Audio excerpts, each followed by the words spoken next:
When I was growing up, I have fond memories of my grandmother and parents making these pastelitos de guava or guava and cheese croissants. You might be wondering, what is guava? Guava is a tropical fruit native to Central America and the Caribbean, though now it's grown widely across South America, Southeast Asia, Africa, and India. And it looks like it's small to medium size, roughly the size of a baseball or smaller, green skin that turns yellow when ripe, and inside it can be white, pink, or deep red salmon color, depending on the variety. It's filled with small edible seeds in the center. And you might be wondering, what does it taste like? It's hard to describe, but it's pretty unique. Somewhere between a strawberry, a pear, and a tropical flower. It's sweet, slightly musky, very fragrant, and a little tart. The smell is actually one of its most distinctive features. Ripe guava has an intensely floral, sweet aroma that fills a room.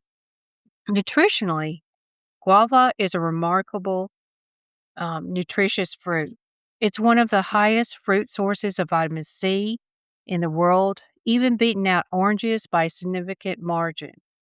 It's also high in fiber, potassium, and antioxidants. The common varieties of guava is pink and red. Those varieties are sweeter, more aromatic, the most common for eating fresh and making paste. White guava is slightly less sweet, crunchier, and is popular in Southeast Asia. Strawberry guava is smaller and it's more tart, often considered invasive. And how it's eaten around the world fresh, just sliced and eaten with a sprinkle of chili salt. That version is popular in Mexico and Southeast Asia.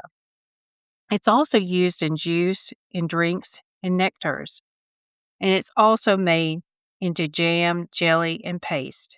In today's episode, we will focus on the paste version. It's also cooked into candies and sweets, blended into sauces and marinades. It's one of those fruits that's deeply embedded in the food cultures of the tropics. And once you taste a really ripe, fresh one off the tree, it's hard to forget. We're going to focus again on the guava paste. Guava paste is a fruit native to tropical Americas. It's deep pink, ruby red color. The flavor is tropical, floral, musky, and sweet with slight tartness. It's softer and stickier in texture. It's rooted in Latin Caribbean and Latin American cuisine. It pairs beautifully with cream cheese, mild white cheeses, and even pork.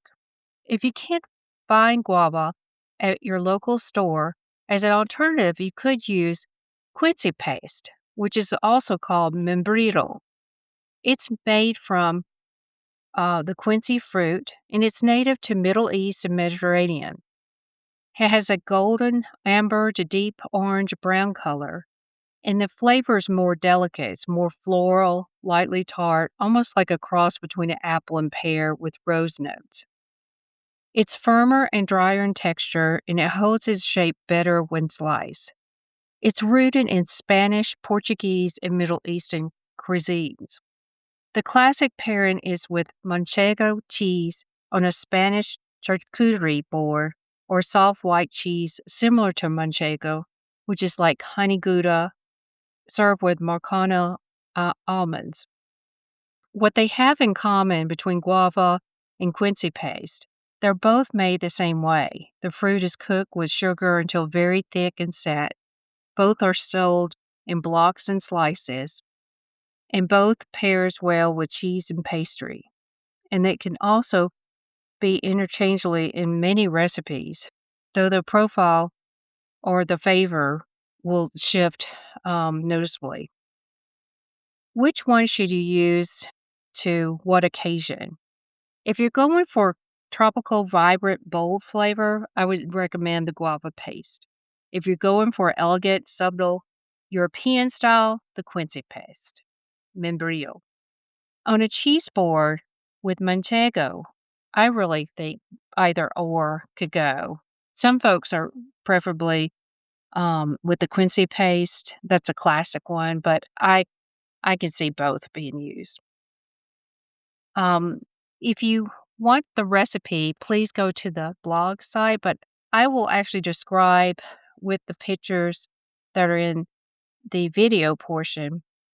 You can make the pastelitos de guava or guava and cheese croissants with Pillsbury crescent rolls. And besides the Pillsbury original crescent rolls, a count, you would also need some guava paste. I recommend the Goya or you can use Trader Joe's guava fruit spread. You can easily use Bonmaman guava reserves. Also, you can use, it's optional, the cream cheese softened. And some folks use, instead of the Pillsbury crescent rolls, you can actually use the puff pastry. If you do that route, you would have to use an egg wash and also puncture the pastries on top. That's for another time, but we're going to focus on the crescent rolls. Um, you would definitely need to roll out the crescent rolls, preheat the oven to 375, and I recommend slicing, and you can see in the pictures, an inch of guava paste, or if you don't have guava paste, you can use quincy paste. And you can also use a inch length of cream cheese softened if you want that. You don't have to. If you do use the guava fruit spread, be sure you pinch both ends of the pastries when you roll it up. You can see this in the pictures. And if you do, make sure that they're sealed. And when I say sealed, just make sure that there's no jelly coming out or cheese from the sides if you do use a spread. When you unroll the crescent dough, you press the pairs of triangles together to form rectangles. And again, you spread a thin layer of cream cheese. I would top, um, if you use the jelly, like a half teaspoon of jelly. And again, make sure you pinch both ends to make sure it's not coming out. Just toss it in the oven, put it on a cooking sheet and line it uh, on lined paper, or if you don't have paper, just make sure you line it so it's not sticking to the cookie sheet. And you would look at your oven on 375 after 10 minutes, and if they're brown, it's time to take them out. Let them cool because the filling's going to be very, very hot, at least 5 minutes.